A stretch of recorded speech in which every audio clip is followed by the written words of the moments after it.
డిపార్ట్మెంట్లో పనిచేస్తా. నాకు 2016 నుంచి కిడ్నీ ప్రాబ్లం, 2020 నుంచి డయాలసిస్ జరుగుతుంది.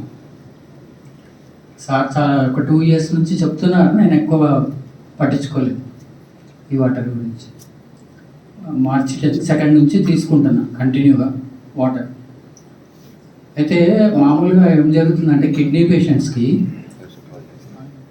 ఎక్కువ వాటర్ తీసుకుంటే యూరిన్ అవుట్పుట్ ఉంటే పర్వాలేదు, లేకపోతే పొట్ట ఉబ్బిపోతుంది, తర్వాత ఆయాసం వస్తుంది, తర్వాత వామిటింగ్స్ వస్తాయి, తర్వాత ర్యాషెస్ వస్తాయి.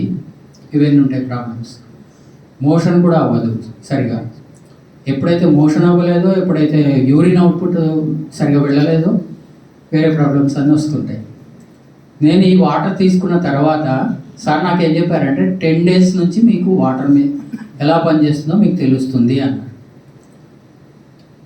10 days తర్వాత కాదు కానీ నిదానంగా ఒక 2 weeks పట్టింది నాకు తెలవడానికి.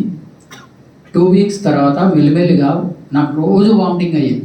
డయాలసిస్ చేయించుకున్నా కూడా వామిటింగ్ అయ్యేది. అంటే కొద్దిగా ఎక్కువ తింటే, కొద్దిగా ఎక్కువ తాగితే వామిటింగ్ అయ్యేది. అట్లాంటిది వామిటింగ్ అసలు ఇప్పటి వరకు కాలేదు. తర్వాత యూరిన్ అవుట్పుట్ నాకు డాక్టర్ ఏం చెప్పారంటే 500 ml per day నేను తీసుకోవాల్సింది. 500 ml per day తీసుకోవాలి. యూరిన్ అవుట్పుట్ చుక్కలుగా వచ్చేది నాకు.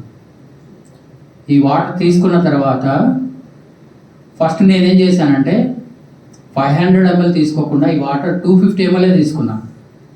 250 mlకి సార్ ఏం చెప్పారంటే కొలత పెట్టుకోండి, కొలత చూసుకోండి అన్నారు.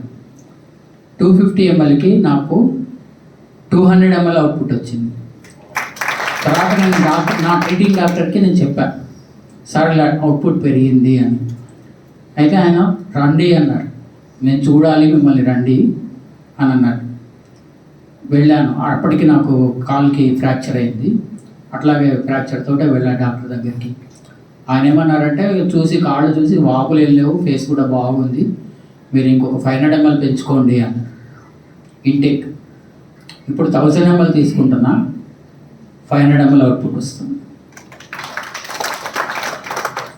అసలు వామిటింగ్స్ లేవు, ర్యాషెస్ లేవు, అవుట్పుట్ పెరిగింది.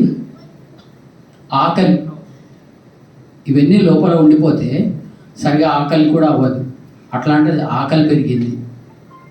ఈ వాటర్ నాకు